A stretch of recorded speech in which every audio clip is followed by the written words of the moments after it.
सोने में तकलीफ होती है, नींद ठीक से नहीं आती।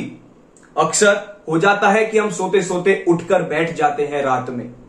तो जानेंगे आज की इस वीडियो में इन्हीं दिक्कतों को दूर करने के लिए मार्केट में जो एक प्रोडक्ट अवेलेबल है जिसका नाम है नाइट्राजेपाम। वो काम कैसे करती है, कहां कहां पर इस्तेमाल कर सकते हैं, डोज क्या होनी चाहिए और सावधानी क्या क्या बरतनी है हमें, उन सब के बारे में हम बात करेंगे। Hello everyone, welcome back to pharmacy India. आज हम बात करने वाले हैं कि अक्सर होता यह है कि हम सोते सोते रात में उठकर बैठ जाते हैं या फिर नींद ही ठीक से नहीं आती, सोने में बहुत तकलीफ होती है। तो उसको ठीक करने के लिए, इन दिक्कतों को दूर करने के लिए एक ड्रग है जिसका नाम है नाइट्राजेपाम। अब ये काम कैसे करता है? ये एक डेरिवेटिव है बेंजोडाइजेपिन का। ठीक है, बेंजोडाइजेपिन का एक डेरिवेटिव है जो कि गाबा रिसेप्टर्स पे काम करता है। जो भी हमारे एक तरीके से जो एक पेन सिग्नल्स होते हैं, जो दर्द को बढ़ावा दे देते हैं, जो दर्द को बढ़ाते हैं हमारे शरीर में, उनको ठीक करने के लिए उनको ब्लॉक कर देता है ऐसे सिग्नल्स को। तब जाकर के हमारे शरीर का दर्द ठीक हो पाता है, दर्द दूर हो पाता है। अब हम बात करेंगे ये काम कैसे करेगा। ये एक डेरिवेटिव है बेंजोडाइजेपिन का। बेसिकली ये काम करता है डायरेक्टली गाबा न्यूरोट्रांसमीटर्स पे, जो हमारे केमिकल मैसेंजर्स हैं ब्रेन के अंदर, उन पर ये डायरेक्टली काम करता है। अब बात करेंगे कि इसे इस्तेमाल कहां पर कर सकते हैं। ये जो स्लीपिंग डिसऑर्डर्स हैं, नींद से संबंधित जितनी भी दिक्कतें हमें होती हैं, उनको दूर करने के लिए बेसिकली इस दवा को लिया जाता है। इंसोम्निया, हमें नींद ठीक से नहीं आती, रात में सोते सोते जाग कर बैठ जाते हैं या सोने में बहुत तकलीफ होती है, ऐसी दिक्कतों को दूर करने के लिए भी नाइट्राजेपाम ड्रग को लिया जाता है। जब हमारी याददाश्त धीरे धीरे जाने लगती है, मेमोरी लॉस होने लगता है, उस कंडीशन को ठीक करने के लिए भी नाइट्राजेपाम ड्रग दिया जाता है।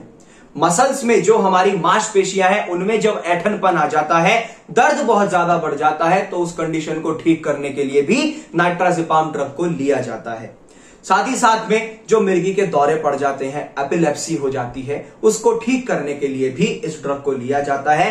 नाइट्राजेपाम काफी सारी दिक्कतों को दूर करने के लिए इस्तेमाल किया जाता है। अब हम बात करेंगे इसकी डोजेस की।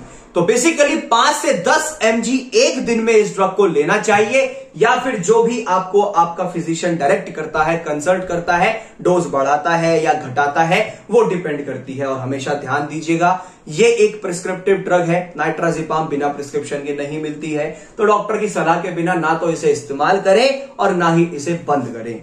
साथ ही साथ अब हम बात करेंगे इसकी जो मेन इंफॉर्मेशन है, यानी कि इसकी सावधानियां, प्रिकॉशंस, वो क्या क्या है। सबसे पहले तो दवा को इस्तेमाल करने से पहले लेबल पढ़ लेना चाहिए। हमेशा इस दवा को भी आपको ठंडी जगह पर रखना है, सूखी जगह पर रखना है और सनलाइट से बचाना है। बच्चों की पहुंच से इस दवा को दूर रखना है। जो महिलाएं प्रेग्नेंट हैं, जो लैक्टेशन पे है, गर्भ धारण कर चुकी हैं या स्तनपान कराती हैं, उन महिलाओं को इस दवा को इस्तेमाल नहीं करना है, और अगर करेंगे तो डॉक्टर से कंसल्ट किए बिना नहीं करना। साथ ही साथ में कभी भी ड्राइव नहीं करना है इस दवा को जब आप लेते हैं, और किसी भी ऊंचाई पर जाकर आपको काम नहीं करना है। अगर आप 2nd फ्लोर पे हैं, 3rd फ्लोर पे हैं, तो नीचे की तरफ ना देखें जब इस दवा को ले लेते हैं। इस दवा को लेने के बाद आपको बेसिकली सेडेटिव, यानी कि आपको नींद ज्यादा आती है, तो इस कंडीशन में ना तो ड्राइव करें और ना हाइट पे चढ़कर कोई काम करें। और एक चीज आपको ध्यान रखनी है, जितनी भी एंटी डिप्रेसेंट ड्रग्स यूज होती हैं, उनको आपको इस्तेमाल नहीं करना है जब आप नाइट्राजेपाम ड्रग का सेवन कर रहे होते हैं। कोई साइड इफेक्ट अगर आपको आता है बॉडी में, तो तुरंत अपने डॉक्टर से कंसल्ट करें। उनकी सलाह के बिना ना तो दवा को बंद करें और ना इस्तेमाल करें। तो आज की इस वीडियो में हमने जाना कि जो नाइट्राजेपाम ड्रग है, जो कि एक डेरिवेटिव है बेंजोडाइजेपिन का, वो काम कैसे करता है, कहां कहां पर काम करता है, इसकी डोज क्या होनी चाहिए और सावधानी यानी कि प्रिकॉशंस क्या क्या होती हैं। तो इसी तरीके की मोर अमेजिंग वीडियोस के लिए बने रहिए फार्मेसी इंडिया लाइव के साथ।